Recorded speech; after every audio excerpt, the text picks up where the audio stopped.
Two things I want to talk about when it comes to scheduling a meeting. One, what it looks like when somebody invites you to a meeting, and the options that you get to accept, reject, or mark it as tentative.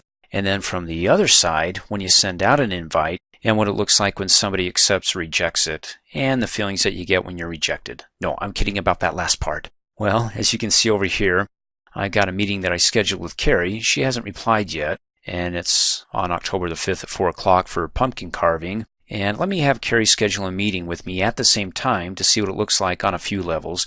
One, how we can accept, reject, or mark it as tentative. And two, how do we deal with scheduling conflicts? And let's go back to our mail folder, the inbox, and oh, just came in. Oh, that was fast. And look at that. Haunted houses to investigate. Ooh, that sounds a lot more intriguing than carving pumpkins. Getting into the spookiness of things. Now, as soon as you receive this message, by default, it's actually going to put it on your calendar. You want to see? Yeah, alrighty. Let's go ahead and go back to the calendar. That's going to be in October, so let's come up here on the Home tab to the Go-To group, click on its expandable dialog box button, and let's type in 10/1/18, hit enter, jumps right to it, and there you go. There's my pumpkin carving, what I scheduled and sent out as a meeting invite to Carrie. She hasn't responded yet, and then there you go. It's the meeting that she just scheduled that she sent to me automatically gets put on my calendar, but it's faded, showing me that it's ready to be scheduled. I just have to accept it, and you can see when I hover over it in the pop-up, you can see down at the bottom it says this meeting has not been accepted, and then you get more of the details like the start and end times and who the organizer is and the reminder of 15 minutes. You can go ahead and double-click to open it up. And then there's the information. Please respond. This appointment conflicts with another one on your calendar. That's right, because I had pumpkin carving. I had that scheduled first at 4 o'clock. In any case, you can come up here on the meeting tab in the respond group and you can accept it, mark it as tentative, decline it, or propose a new time, or just do a simple response. Now you can do it here, or let me go ahead and close out and go back to my folder, mail folder, and in the inbox, double click to open it up here. And let's maximize it. Now here, you're going to see that it's required. This is the only place that you're going to see if your attendance is required or is optional. As we talked about in an earlier training video when it came to scheduling meetings, well, this is what it looks like on your end when somebody invites you. So you want to check it here to see if it's optional for you or if you're required to attend. And then again, please respond. This appointment conflicts with another one on your calendar. And of course, you can come up here, as we talked about in an earlier training video, to the calendar group and click on the calendar to see if the meeting time works for you. We'll do that in just a second, but you can see over here in the respond group, you can accept it. Now, you get some options when it comes to accepting. Click on the drop-down arrow. You can edit the response before you send it. In other words, it'll open up a window and you can type in some text that says, yeah, I'm happy to come. This sounds a lot better than pumpkin carving, which by the way, you haven't responded to. Or you can just send the response now and say, yeah, I'm coming. In which case, Outlook will double book you. It's just a flag for you to let you know that you got something else at that time, or you don't have to send a response, in which case, go ahead and select that, click off tentative. You get the same options, decline. Well, if you don't send a response, oh, how rude. Then they won't ever know if you're interested, except on their end, they never received anything, so they assume that either you didn't get the email, you're on vacation, or you're just ignoring them, in any case. We'll talk about proposing a new time later on. You can click on the respond drop-down arrow and just simply reply to it without doing any of the other options here. And then, like I said, you can click on the calendar button and it opens it up. Let's maximize it. And you can see down below there's pumpkin carving, what I had scheduled first, and then over here it's faded that I haven't accepted yet or done anything for that matter, declining it or marking as tentative. And you can see the block time here, and it's still faded. And again, you can hover over it. It gives you the pop-up. At the bottom it says this meeting has not been accepted. Let's go ahead and close back out. And then within the actual message itself, you can come over here and click on the drop-down arrow for location. And that will also show you where you don't have to come up here and click on the calendar. The time that she wants to block out is something that you already have scheduled for from 4 to 5. Well, let's go ahead and accept this. Come up here, click on the accept drop-down arrow, and let's just go ahead and send the response now, and away it goes. Now remember, every time you send out something, it creates a copy of it over in the sent items folder. Go ahead and select it, and oh, it's in the reading pane. What a pain for me. Let me go ahead and click on the View tab, go to the Layout group, click on Reading Pane to turn it off, as we talked about in an earlier training video.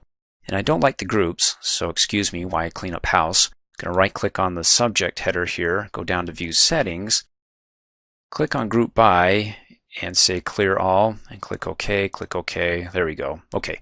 So there we go, Carrie Heffernan. We accepted going to the meeting, and you can see that we got a check mark there, so you can read it or view the check mark to indicate that you accepted it. Double click to open it up and maximize it.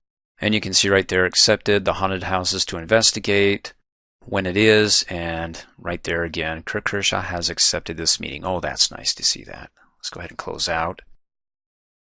To our calendar, come down below, click on it. We need to go to October, so let's right click somewhere, go down to go to date, 10/1/18, hit enter. And there you go, now it's solidified. We've got our haunted houses to investigate, which conflicts. At the same time, I've got my pumpkin carving.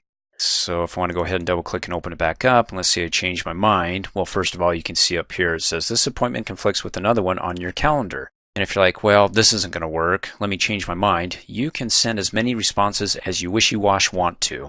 So if you're wishy-washy and you're like, okay, I'm going to go ahead and say tentative, I'm not sure, let's go ahead and send the response now. Then it updates here, they get the response back on their calendar that says now you're tentative. And you can see those little lines there, it's not solid anymore. That's the indicator for you're not sure yet. And then if you want to go ahead and just flat out decline, again, go ahead, double click, and then just come up here, click on the decline, and instead of just sending the response now, let's see what it looks like when we choose to edit the response before we send it. Click on it, and you can see in the subject declined, and it says up here, no, I will not attend. And we'll type in, but I scheduled our pumpkin carving first and hadn't heard back, and so if you're really set on haunted house investigation, then please keep pushing it. So in other words, we'll talk about this in a later training video, that when she gets rejected by me, she can actually click on a button called Send Update, and it will update and re-request that I come to the meeting, in which case it starts all over again, unless of course I decline it, but then again she could keep sending it out to me and keep giving me those options until I finally give in and say yes, or the other option we'll talk about later is how I can propose a new time. And let's go ahead and click on Send, and away it goes. It gets removed from my calendar. Oh, wash my hands of that. Now let's go ahead and see what it looks like on our end when Carrie responds and accepts, rejects, or marks as tentative the meeting invite that I sent to her. When I double click to open it up, you can see it says here, no responses have been received for this meeting. And we're waiting on Carrie. So let's go ahead and close out. And so let's go ahead and go back to our inbox and wait for her reply here. That's the sent items. Click on the inbox. Well, there we go. And she accepted it. Great. All you have to do is go ahead and double click on it to open it up. It says Carrie has accepted this meeting. And for tentative and declined, well, nobody has tentatively accepted or has declined. Well, there's just one that I invited. That was Carrie. You can look at it here, or of course, close out, go to the calendar, and let's right click to go to 10/1/18, hit enter, and also double click there, and it will tell you, there you go. The responses came back as 1 accepted, 0 tentative, and 0 declined. Again, just have 1, so hey, we got 100% attendance. Let's go ahead and close out and go back to the inbox and see what it looks like when Carrie updates this. Besides accepting it, she changes her mind. Oh, there we go. Tentative. Well, you can see you got the question mark as opposed to the check mark, so it's like, we're not sure that we can come. And you can double click on it and, of course, get the indicator as it says tentatively accepting this meeting, and then you can go back to the calendar, open that up, and then it will say 1 for the tentative. And let's go ahead and have her decline it. There we go. There's the red X. And she had a response. I have another more important meeting to attend that night. And then a happy face. Well, this brings up another good point. Anytime you type in uppercase in email etiquette, that's considered like yelling. So let's keep it in lowercase. Lower our voices in lowercase. So you can go ahead and double click to open it up. If there's more text to read than what you can see right here in the message preview, go back to the calendar and let's right click to go to the date, 10/1/18, hit enter, and then double click here, and now we're declined. Oh, rats. Well, I can go ahead, if she deleted that email, send an update, and she'll get the same email again, in which case she'll get the option. Let me go back to my inbox here. And then oh, you see how it cleared it out? All that automatically updated what was there, and her response where she accepted, tentative, and then deleted it, cleared that out and put in the latest update here. Hey, it's a party. I'm coming, happy face. Oh, that's great. It will be a party. Thanks for watching. Hey, as a quick reminder, if you like my video, please give it a thumbs up. You can also click on me and subscribe to my channel to get notified of the latest videos. And for great specials on my products, please see the description below this video.